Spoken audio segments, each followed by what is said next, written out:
The largest teachers union in the country, the NEA, did file a lawsuit against me to bully me and harass me with frivolous litigation and to send a message to other parents. The issue of parents' right to information regarding schooling is a growing concern. Parents in many states find it difficult to find out what their children are being taught and claim pressure from authorities. That if you ask questions about public education, they will come after you. Good afternoon. My name is Nicole Solis, and I am a mother from Rhode Island who was sued by the teachers union simply because I wanted to know what my kindergartner would be learning in school. And here's how this happened. I asked to see the curriculum, and my school told me I had to submit a public records request. The curriculum wasn't posted online, and it wasn't available in a school district. Then I asked them if they were teaching gender theory, and they told me that they don't call children boys and girls, and they embed the values of gender identity into every classroom, including kindergarten, and they didn't want to answer any of my questions further. The topic of openness in education and the accessibility of the curriculum to parents is a heated debate. Parents, many argue, face barriers that limit their access to information about curriculum content. They told me that they would communicate with me only through public records requests, and that is the only way I could get my questions answered. And when I did submit the public records request that they told me to submit, and I submitted hundreds because I had hundreds of questions, my school board then put my name on the agenda of a public school board meeting and held a public school board meeting to discuss suing me for submitting the request that they told me to submit. In a 5-hour-long school board meeting, they openly debated my moral character, my political motivations. They said that I was causing chaos, wreaking havoc, harming the district, harming children. One school board member even said she felt unsafe and started to cry because, as you see, I'm really scary standing here right now. And they really just tarred and feathered me for asking questions.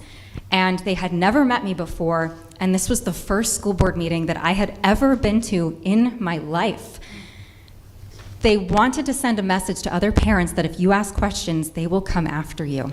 Well, at the end of this meeting, they decided that they wouldn't sue me for asking questions because they never intended on actually suing me. They just wanted to publicly humiliate me in a school board meeting. Access to information and protecting their children's interests are basic rights that parents advocate for when it comes to schooling. This case highlights how important it is for parents to be able to ask questions and get answers without fear of reprisal. That was a show trial. And when that happened, then the teachers union, the largest teachers union in the country, the NEA, did file a lawsuit against me to bully me and harass me with frivolous litigation and to send a message to other parents that if you ask questions about public education, they will come after you. And I'm here so that this doesn't happen to any other parent in America.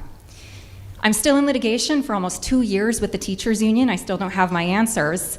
But what I do know is that my school district and my teachers union didn't want to just hide the curriculum from me. They wanted to ruin my life just for asking for it. And I don't want that to happen to any other parent in America. So I'm very happy to be here today with this bill. And my question for you is, how will this bill ensure that parents like me can get their questions about education answered? Jay, you want to take this, Virginia? I will. First of all, Nicole, let me say thank you to you. Let me say thank you to Rona, again, for having courage. The story you've told indicates that they are bullies. They are bullies. They're supposed to be stopping bullying in the schools, but they themselves are role models for bullies. And thank the Lord that you did not step down, and I'm sure there are going to be other parents who are going to speak here and say they're not. But the Parents' Bill of Rights guarantees that you have the right to go to the school board. I mentioned earlier I was on a school board for 12 years, and I actually saw during my time on the school board a group of 10 parents could change the minds of school boards in those days. That has changed again because of the power of the union bosses primarily, who want to keep the control of the schools. But I brought my pocket copy of the Constitution with me today because Republicans pride themselves on doing things according to the Constitution. And so what the Parents' Bill of Rights has done is put into language that lives the Constitution. So we say one of the rights you have is to meet with and communicate with the officers of the school board and the school board. And where does that stem from? That stems from the First Amendment. And so I'm just going to reiterate that a little bit because I think it's very important. And I hope for any of you, if you run into this kind of problem with the school boards, just take your pocket copy of the Constitution with you and say, you know, this is my right as a citizen, as a person who lives in this country. You don't even have to be a citizen. You can be you'll be legally here. So let me say, Congress shall make no law respecting an establishment of religion or prohibiting the free exercise thereof, or abridging the freedom of speech or of the press.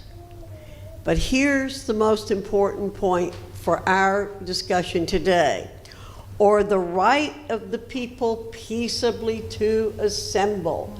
So when you go to a school board, you are there to peaceably assemble and to petition the government for a redress of grievances. And that's what you were doing. You were completely within your constitutional rights to do what you were doing. And our freedom goes away when these bureaucracies and these petty tyrants stand up to tell you what you cannot do and then sue you to intimidate you. But you have a rock to stand on, and that's the Constitution. And what the Parents' Bill of Rights is doing is reiterating to people in this country that we believe in the Constitution. We as Republicans believe in the Constitution, and we're upholding your rights as parents and students and citizens of this country. So God bless you for doing what you've done, and you'll prevail. You will prevail. Thank you very much. Parents will prevail. Thank you. How is it justifiable, ethical, and indeed moral to have books in our elementary, middle schools, and high schools with words so offensive that they are prohibited to be spoken in a public meeting? We're not allowed to read the books that are currently in our children's libraries because it's obscene. The content of school libraries is another hot topic. Parents are concerned that some books contain material that may be inappropriate for children and are making demands to review the list of available books in educational institutions. But you voted to put those books back on the shelves. And the books are so bad, Ms. Pippin wasn't even allowed to read them in a public meeting. Every time she tried, it was stopped. So you can't say that it's good for students, but not good to read in a public meeting. I would guess most of us in this room stood and pledged our allegiance to the American flag. One nation, only one, and under God. We don't divide people by their color of their skin, and we recognize one God, one higher power. I'm speaking to you today as a concerned citizen and urge you to listen to parents in this county that are requesting a review of certain books in our schools. Children or minors under the age of 18 are not allowed to purchase cigarettes, liquor, Playboy or Hustler magazines in our local stores, or walk into a XXX theater unchecked and watch a movie. However, there is currently in our school libraries, which I have seen and read, that have quite explicit sexual language and illustrations in them. I recently also learned that this school board does not allow the reading of passages from these books in these public meetings, dubbing them as obscene. Truly, I was surprised at this, and it is the reason that prompted me to speak up today. How is it justifiable, ethical, and indeed moral to have books in our elementary, middle schools, and high schools with words so offensive that they are prohibited to be spoken in a public meeting? Would you say the same thing about the pictures that appear, the illustrations that appear in some of these books, if I show them to you? Would you be offended and ask me to put them away and keep them hidden? Then why do we have them available for underage children to view? What happened to protecting our children's innocence? In conclusion, I have 3 simple points. Number one, I urge you to listen to the parents here trying to do the right thing in protecting their children. Issues related to parents' rights are often a point of contention between officials and the community. Parents emphasize that their opinions are important to school districts' decision-making, especially when it comes to the well-being of their children. From topics that are too adult-like and mature for their age. It is their right as parents to protect their children from words and pictures that they are not yet mature enough to process. Number two, I want to express my support for this board's policy and procedures regarding these books and urge all of you on the board to please support it, but more importantly, to deliver on it. I thank you all in advance, as I am assuming that you will all do the right thing and remove books from our school libraries that include mature, sexualized content. These books should be vetted and reviewed and removed.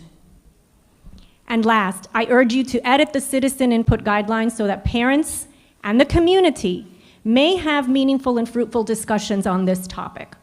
Nothing is accomplished by putting our heads in the sand so that you don't have to see what is happening.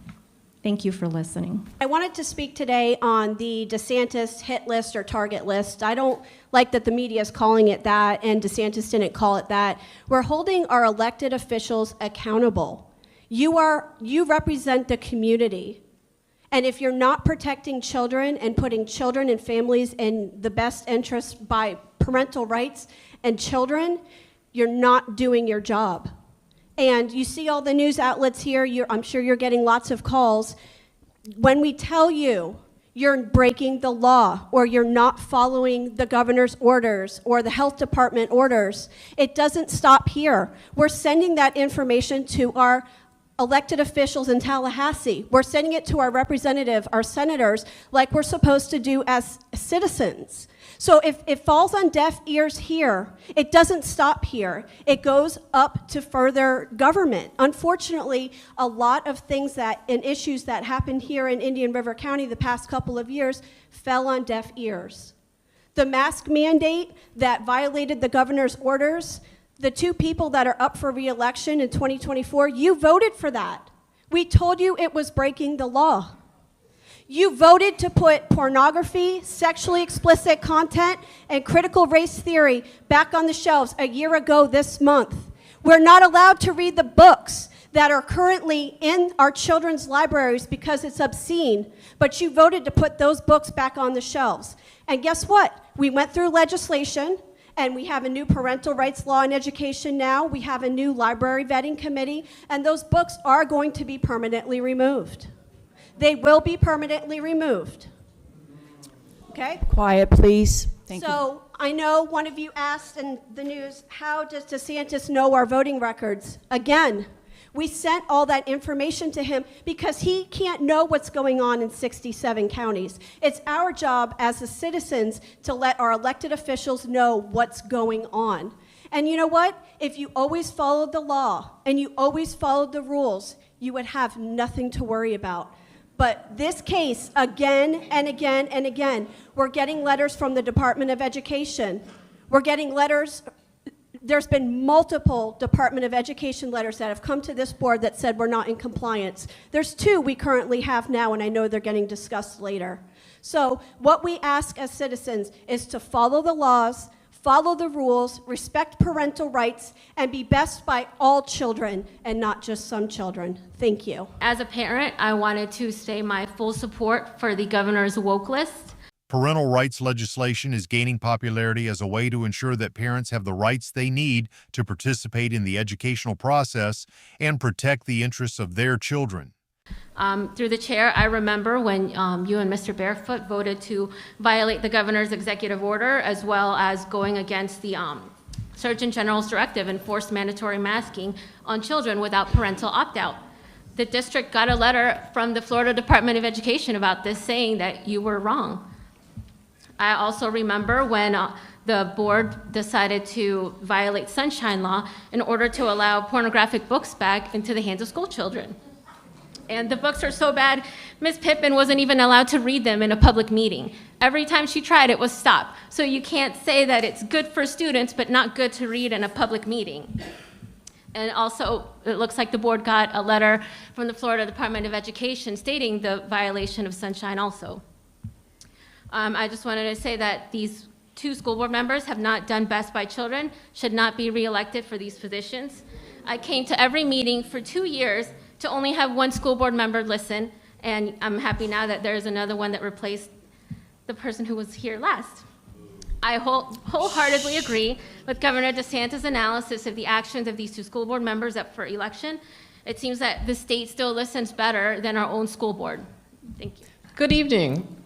I thought we'd review some duties of elected officials. 1, you should err on the side of too much transparency, not too little. For those of you who are expert in education law, if meetings are held about parent input from the meetings, and from those meetings came recommendations approved by the board and implemented by the superintendent, experts, I'm asking you, should the meetings be in sunshine? You should use common sense as elected officials. The Library Book Review Committee did send you recommendations, which you did approve, and the superintendent did implement using district staff. You knew their meetings were not held in sunshine. They were not fact-finding, air quotes I understand, meetings, and you expect, and all of the experts knew it. When all of it was pointed out to you, you still refused to admit that they were held illegally. You have a fiduciary responsibility to the taxpayers of this county to use their dollars wisely. In ignoring the obvious, whatever the reasons, you wasted taxpayer money and time, because now the district has to answer the legal challenges. Those attorney fees should come out of your pockets, not ours. And because the consulting attorney was clearly in the wrong, maybe it should come out of hers. And you need the means to call her out on that. Common sense tells us the only way to cure this is to review the books again in sunshine. And that arduous task, the one that you hailed the last superintendent for struggling through in the darkness, that time and trouble is not ours. I have to add for the record that I've read a couple of things lately. No one I know asked that books about Harriet Tubman or Roberto Clemente or any other historical figure be removed from our libraries. In fact, we want kids to be taught all of our history, particularly about those people of color who struggled, who were courageous, who studied, and who achieved. No one wants to divide us except those with an agenda. Lastly, I would guess most of us in this room stood and pledged our allegiance to the American flag. One nation, only one, and under God. We don't divide people by their color of their skin, and we recognize one God, one higher power. And when we all get back to those premises, our kids will not suffer, and we ask God to help us. Discussions around the rights of parents to participate in education and access information continue. What do you think about this issue? Should parents have the right to influence the content of school education? Leave your opinion in the comments.